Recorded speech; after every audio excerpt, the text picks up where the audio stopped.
নমস্কার বন্ধুরা, কেমন আছেন সবাই? আশা করি সবাই খুব ভালো আছেন। আমি সর্বাণী। আমার বই পড়ুন বইকে ভালোবাসুন চ্যানেলের আজকের নিবেদন লেখক অচিন্ত্য কুমার সেনগুপ্তর লেখা একটি ভৌতিক ছোট গল্প, কার সংকেত। শুনতে থাকুন। কার সংকেত। ছোট পাড়া গেয়ে শহর, ঢালা মাঠ, অনেকটা দূরে দূরে কয়েকখানা টিনের ঘর। ঘরগুলো ছুঁয়ে ছুঁয়ে আঁকা বাঁকা কাঁচা মাটির রাস্তা। বিকেল থেকে বৃষ্টি হচ্ছে, পথে লোকজন নেই, একটা গরুর গাড়িও চলছে না। সবে সন্ধে, কিন্তু মনে হচ্ছে যেন মাঝরাত। পৃথিবী যেন ভয়ে চোখ বুজে আছে, এমন অন্ধকার। চলেছে এক টানা ধারাবাহিক বৃষ্টি। শূন্যময় শোনাচ্ছে একটা কাতর গোগানির মতো। তাতে শরীরের ঘুম আসে না, একটা ক্লান্তিকর বিভীষিকা। বৃষ্টির একঘেয়ে কাতরতা ছাড়া কোথাও এতটুকু শব্দ নেই। না বইছে জোলো হাওয়া, আর না ডাকছে একটা ঝিঝি। মাঝে মাঝে বিদ্যুৎ চমকালে বোধহয় অন্ধকারে এমন ভয়ঙ্কর লাগতো না। একটা বাজ ডাকলে দেখা যেত কাছাকাছি কোনো বাড়ি ঘর আছে কিনা, তাহলে একটা আশ্রয় পাওয়া যেত। সব কিছুকে এমন একা, এমন দূর মনে হচ্ছে। মাঠের শেষ সীমানাতেই কেশব মজুমদারের বাড়ি। তেজারতি কারবার করে কেশবের বিস্তর পয়সা, কিন্তু হলে কি হবে? মনে তার সুখ নেই। তার মুখের চেহারা আজকের এই আকাশের চেয়েও ঘোরালো। তার সমস্ত বাড়িতে আজকের এই বিবর্ণ অন্ধকার যেন নিঃশ্বাস বন্ধ করে স্তম্ভিত হয়ে দাঁড়িয়ে আছে। কদিন থেকেই এ অঞ্চলটায় ডাকাত আসছে উড়ো খবর এসেছে। কেশবের বাড়িতেও শিগগিরই ডাকাতের দলের পদধূলি পড়বে। কেশব দিন রাতে তটস্থ। শুয়ে আছে সে, কিন্তু সে ভয়ে কাঁটা। বিছানায় লাঠি, সোটা, হাতিয়ার, বন্দুক সব সে হাতের কাছে জোগাড় করে রেখেছে বটে, কিন্তু মনে তার তবু স্বস্তি নেই। চোখে একটু ঘুম জড়িয়ে এলে মনে হয় গায়ে তার কে সুরসুরি দিচ্ছে, আর চোখ খাড়া রেখে জেগে থাকলে মনে হয় পেছনের দেয়ালে কার যেন এই ছায়া পড়ল। তারপর আজ যা বৃষ্টি শুরু হয়েছে, প্রতিক্ষণে মনে হচ্ছে এই যেন খাড়া এলো। শোনা গেল খাদের চাপা গলার ফিসফিসানি।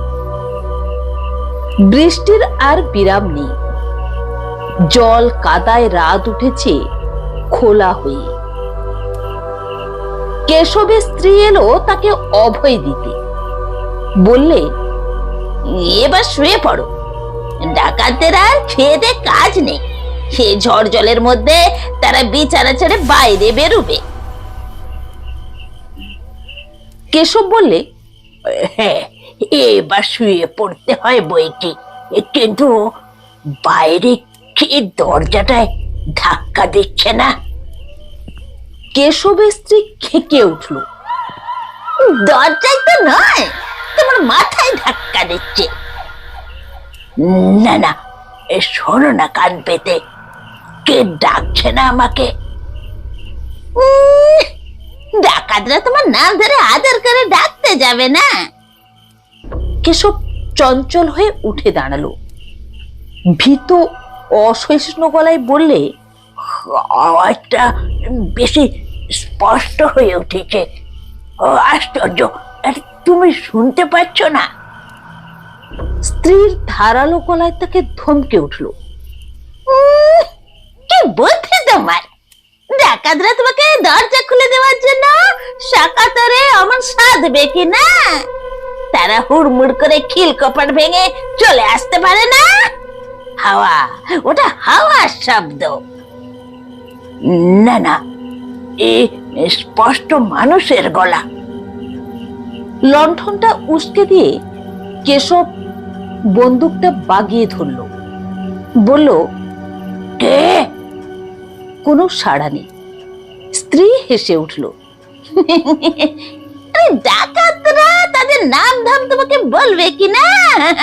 আরে কি বুদ্ধি! কেশব আবার হাঁক দিলে, কে?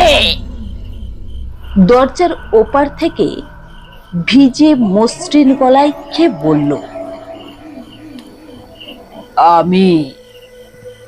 ভয়ে সমস্ত ঘরটা যেন ছোট হয়ে এলো।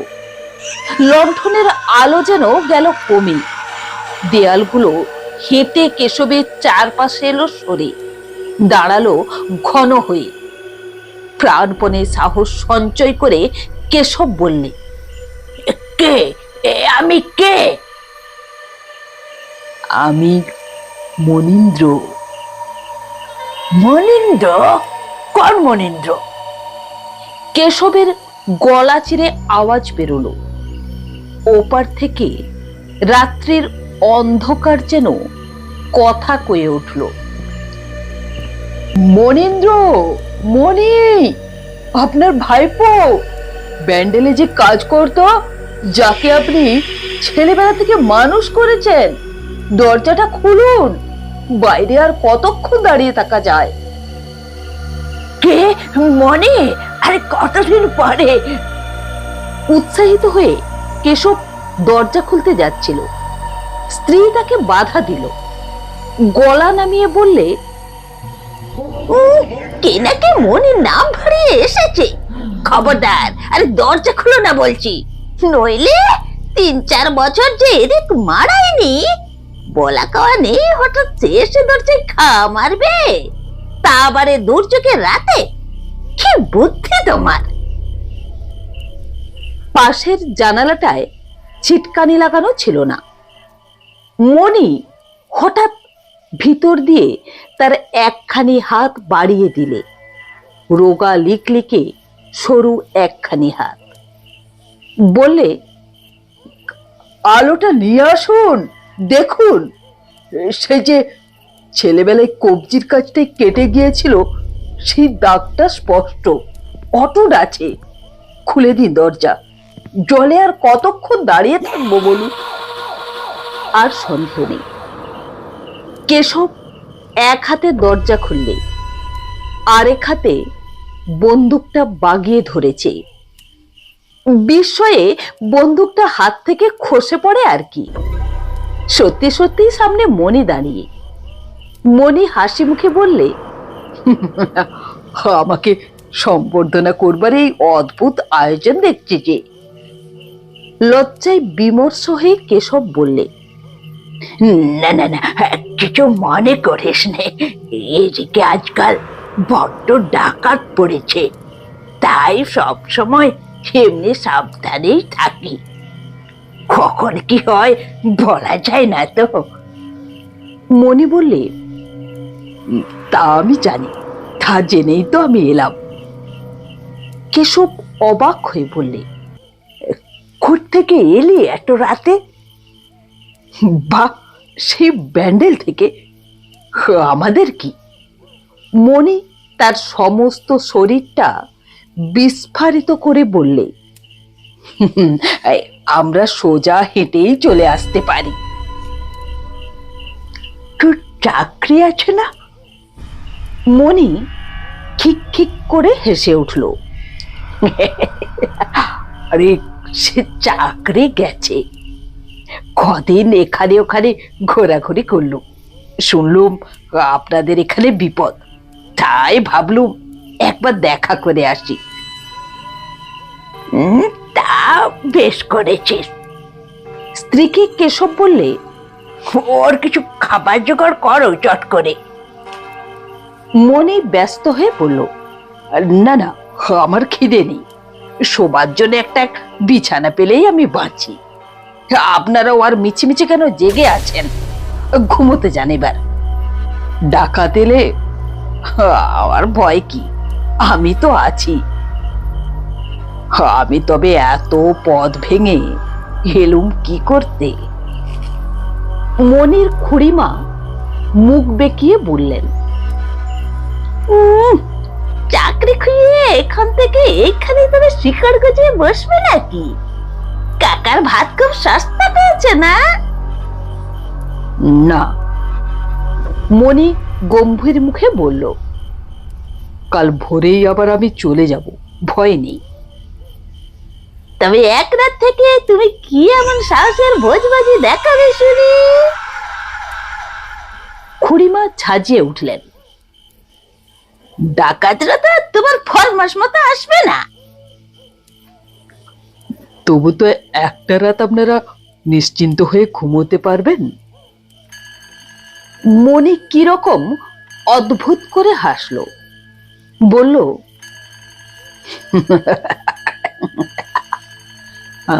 ঘুমে আমার চোখ ঢুলে আসছে, শিগগির বিছানা করে দিন। এই বাইরের ঘরটাই বা মন্দ কি, আমার কিছুতেই আর ভয় নেই। খুড়িমা বিছানা পাততে লাগলো। কেশব মনির আপাদ মস্তক নিরীক্ষণ করে বলল, এত জলের মধ্যে দিয়ে এলি, তবু এক ফোঁটা ভিজলি না মনি? সঙ্গে আমার এক বন্ধু আসছিল যে, সেই তো তার ছাতায় আমাকে এগিয়ে দিয়ে গেল। মনি এক লাফে বিছানায় শুয়ে পড়ল, আগা গোড়া একটা কাঁথা মুড়ি দিয়ে বলল, আপনারাও আর কেন মিছিমিছি জেগে আছেন? নরম ঠান্ডা রাত, গা ভরে চমৎকার ঘুম আসবে। বাইরের ঘরে আমি তো রইলাম পাহারার তরে, আর কিসের ভয়? যা একখানা টিংটিঙে চেহারা, তার বীরত্বের বহর দেখো একবার। খুড়িমা ঠাট্টার কণ্ঠস্বর বিকৃত করে বললেন, খাটার নিচে দুই একটা ইঁদুরের গর্ত আগে থেকে খুঁজে রেখো, নইলে চাকরি গেছে, প্রাণটাও যাবে আর কি। কাঁথার তলা থেকে মনি বিকৃত গলায় হেসে উঠল।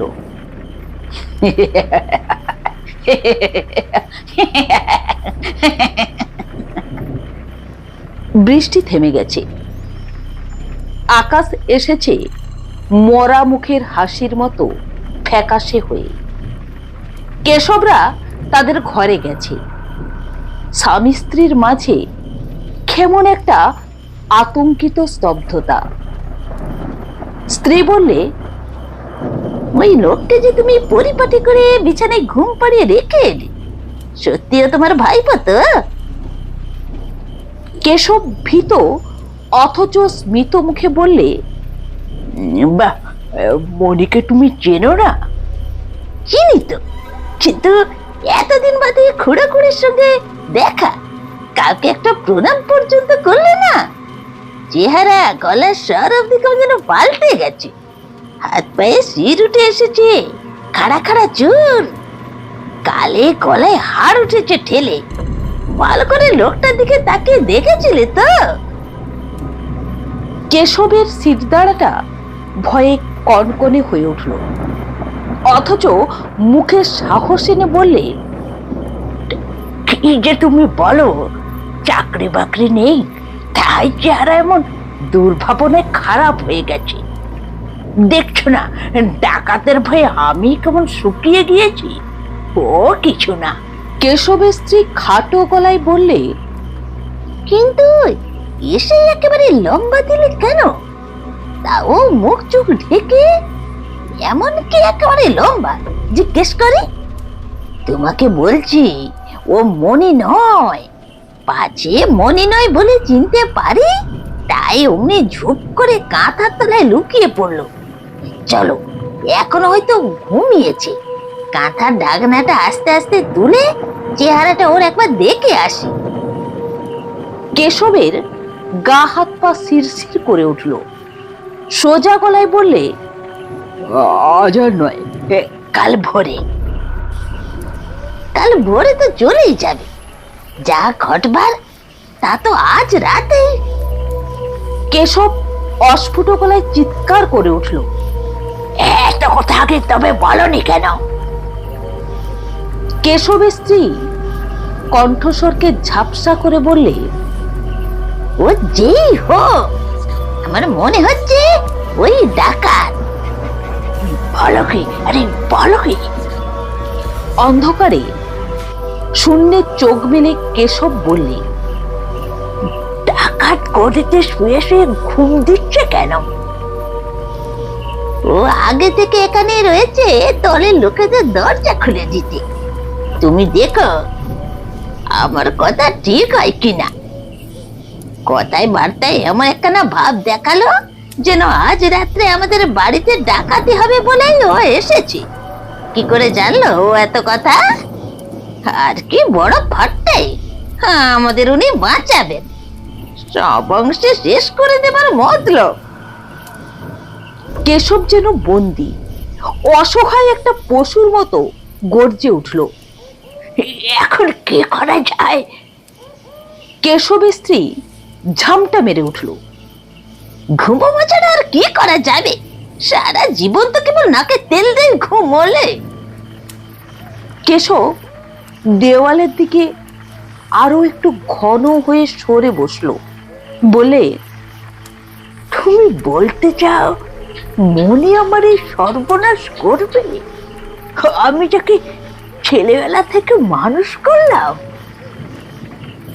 মনে কি না তাই বা কে জানে। আর কাটুক না খানিকটা রাত। আরো খানিকটা রাত কাটলো, কোথাও কোনো সাড়া শব্দ নেই। বাইরের ঘরটা ঘুমে একেবারে মুছে গেল, একটি নিঃশ্বাস পর্যন্ত শোনা যাচ্ছে না। দেয়ালে পিঠ দিয়ে বসে থাকতে থাকতে কেশবের হালকা একটু তন্দ্রা এসেছিল। হঠাৎ একটা গোলমালে তার হাড়ে হাড়ে ঠোকাঠুকি লেগে গেল। গোলমালটা যে কিসের স্পষ্ট সে কিছু ধারণা করতে পারল না। স্তম্ভিত হয়ে একতাল মাংসের মতো বসে রইল। মনে হলো মরবার আগের মুহূর্তে মানুষ বুঝি এমনই নিস্তব্ধ হয়ে যায়। তার গায়ে একটা ধাক্কা মেরে তার স্ত্রী বললে, শুনছ, বাড়িতে ডাকাত পড়েছে। কেশব মূর্ছাহতের মতো বললে, কোথায় কোথায়?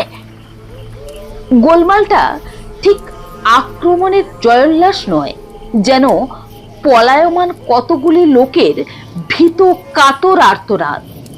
গোলমালটা ক্রমশ যেন দূরে সরে যাচ্ছে। ব্যাপার কি? কেশব সাহস পেয়ে বলে ওঠে, বন্ধুক, আমার বন্দুকটা। বন্দুকের দরকার ছিল না। চিৎকারটা তখন রাস্তা ছেড়ে মাঠে পড়েছে। বাইরের ঘরে এসে কেশব জানালাটা খুললে। বৃষ্টির পর আকাশে তখন ঘোলাটে একটু জ্যোৎস্না ফুটেছে।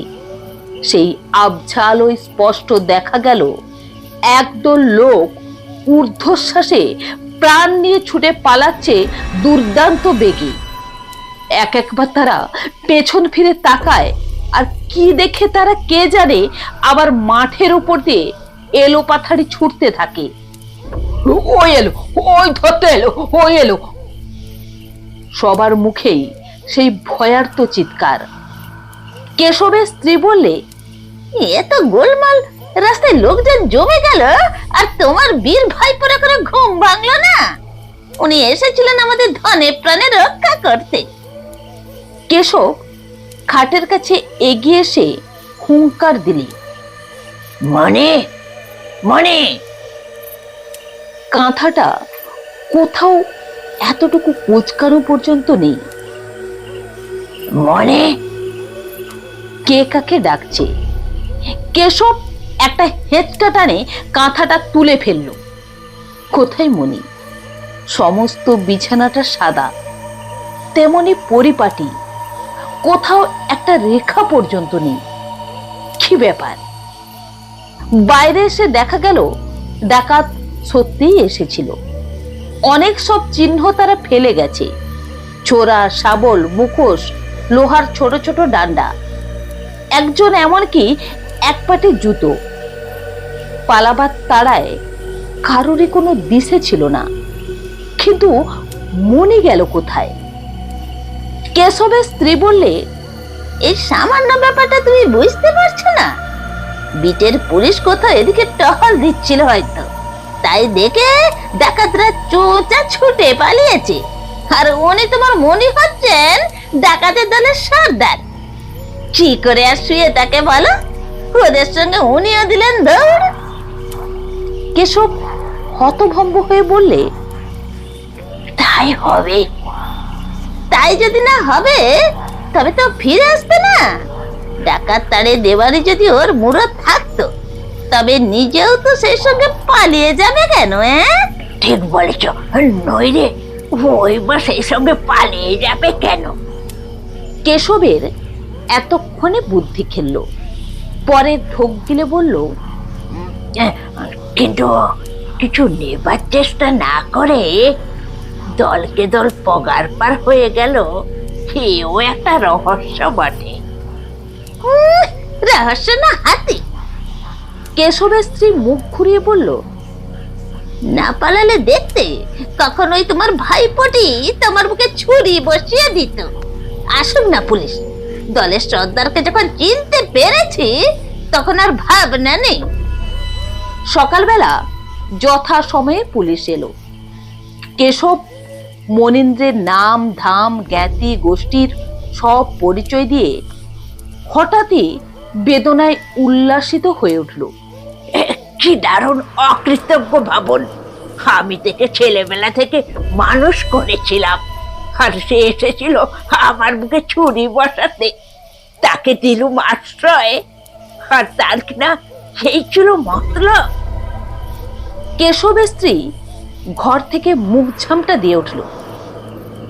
আমি তো তখনই বলেছিলাম, ডাকাতের সর্দার ও 10টি বছর জেল চাই দারোগা বাবু।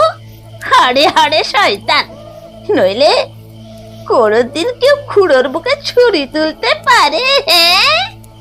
এই ছুরি প্রায় বুকে বসাচ্ছিল আর কি। 1 ইঞ্চি নামলে সাবার, ভাবলে গায়ে কাঁটা দিচ্ছে।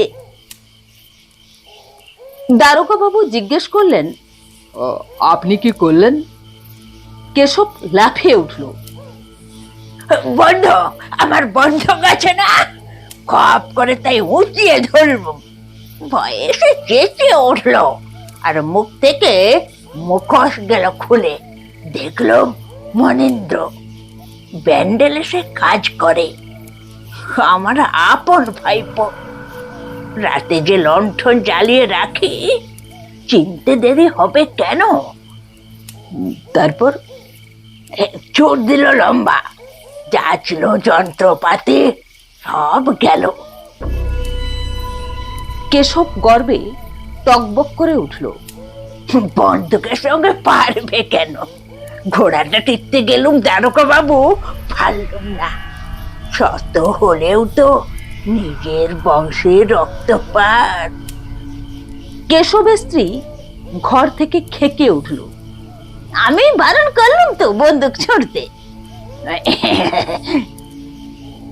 কেশব মুখ কাঁচুমাচু করে বললে, বলার তো আর অপেক্ষা রাখে না, ওর পরামর্শ শুনেই আমাকে কাজ করতে হয়। দারোগা বাবু বললেন, কিছু নিতে পারেনি তো? নেবে? কেশব বুক চিতিয়ে দাঁড়ালো। নিক না, দেখি তার কতখানি বুকের ফাটা।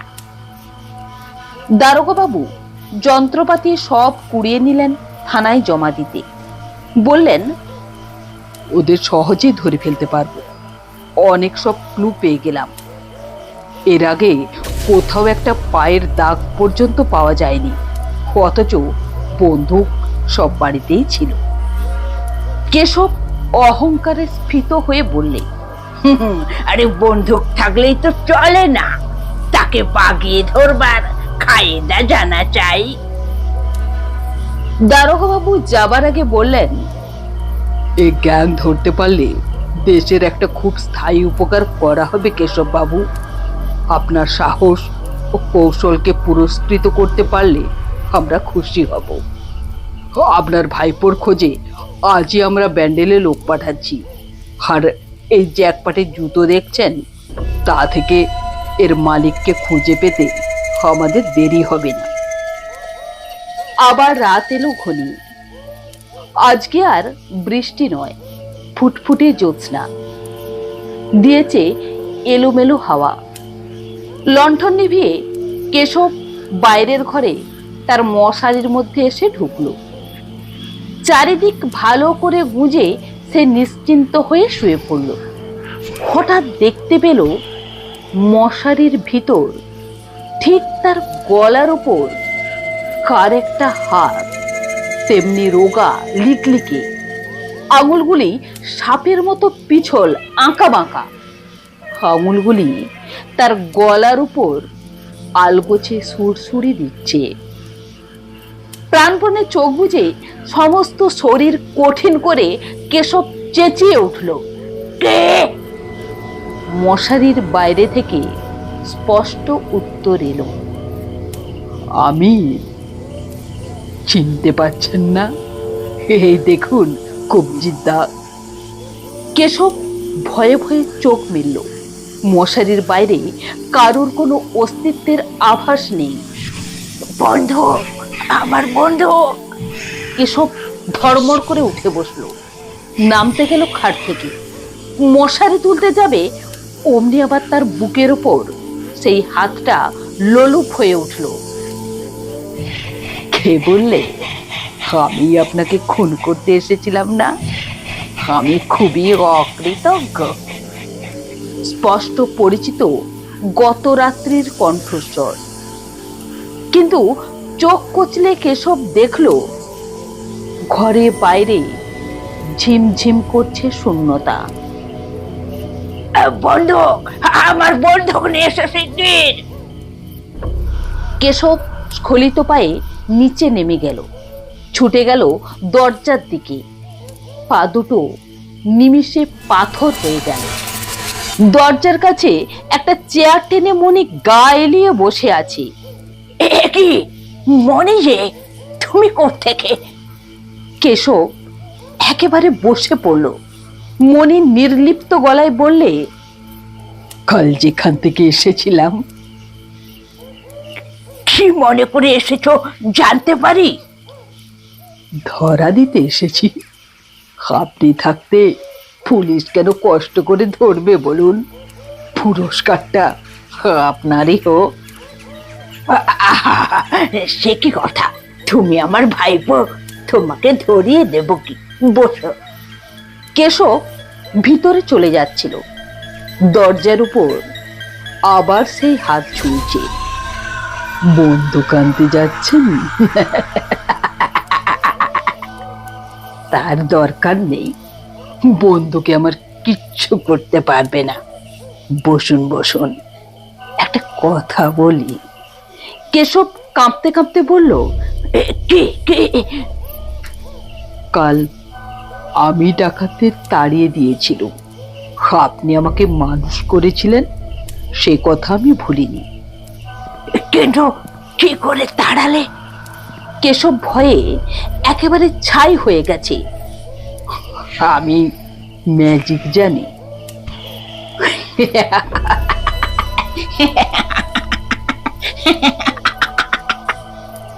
বলে মনি অনর্গল হেসে উঠল। সেই ম্যাজিক দেখাতেই তো তারা চম্পট দিল। দেখবেন সেই ম্যাজিক। দেওয়ালের দিকে কেশব তার দৃষ্টিহীন শূন্য দুটো চক্ষু তীক্ষ্ণ করে তুলে ধরল। হঠাৎ সমস্ত দেয়াল ছাদ বিদীর্ণ করে কেশবের গলা থেকে প্রবল একটা চিৎকার বেরুলো। মনি চেয়ার ছেড়ে উঠে দাঁড়িয়েছে। তার মাংসলো মূর্তিটা ধীরে ধীরে শুকনো সাদা কঠিন কঙ্কালে রূপান্তরিত হয়ে যাচ্ছে। পা, হাত, দাঁত, খুলি এক একটা করে মাংসপিণ্ড ঝরে পড়ছে আর তার স্বর হয়ে আসছে অস্পষ্টতর। আমি আপনাদের এমন একটা উপকার করলুম আর আপনি দিলেন আমাকে এই অকৃতজ্ঞতার অপবাদ। ডাকুন খুড়িমাকে। দূর থেকে হাওয়ায় একটা হাতের আলোড়ন শোনা গেল। দেখে যান আমার এই টিং টিঙে দুর্বল দেহ কি ভয়ঙ্কর শক্তি ধরে। দেখে যান আমি সত্যই ডাকাত তাড়াতে পারি কিনা। দেখে যান। হাওয়ায় সেই খন্ড খন্ড সাদা হাড়গুলি হাহাকার করে উঠল। শিগগিরই পুলিশের রিপোর্ট পাওয়া গেল। অবশ্যই ফেলে যাওয়া নিদর্শনগুলি থেকে ডাকাত দল ধরা পড়েছে বটে, কিন্তু কোথায় তাদের সর্দার মনীন্দ্রের খোঁজ পাওয়া গেল? সে পলাতক, পৃথিবী থেকে পলাতক। ব্যান্ডেল স্টেশন ছাড়িয়ে হঠাৎ এক রাত্রে লাইন পেরোতে গিয়ে ট্রেনে কাটা পড়েছে, কিন্তু তা নাকি ঘটনার কদিন আগে। খবর পেয়ে কেশব আর তার স্ত্রী গলা ছেড়ে কাঁদতে বসলো। অবাক হয়ে চেয়ে দেখলো চোখে আর এক ফোঁটা কান্না নেই। সেই কাটা হাতটা তাদের চোখের জল মুছে দিয়ে এগিয়ে আসছে। কাঁদতে বসাও বিড়ম্বনা। বন্ধুরা, আমার এই গল্প পাঠ যদি আপনাদের ভালো লেগে থাকে তাহলে আমার গল্পটিতে একটি লাইক দিয়ে আমার চ্যানেলটি সাবস্ক্রাইব করে আমার সঙ্গে থাকার অনুরোধ রইল। নমস্কার।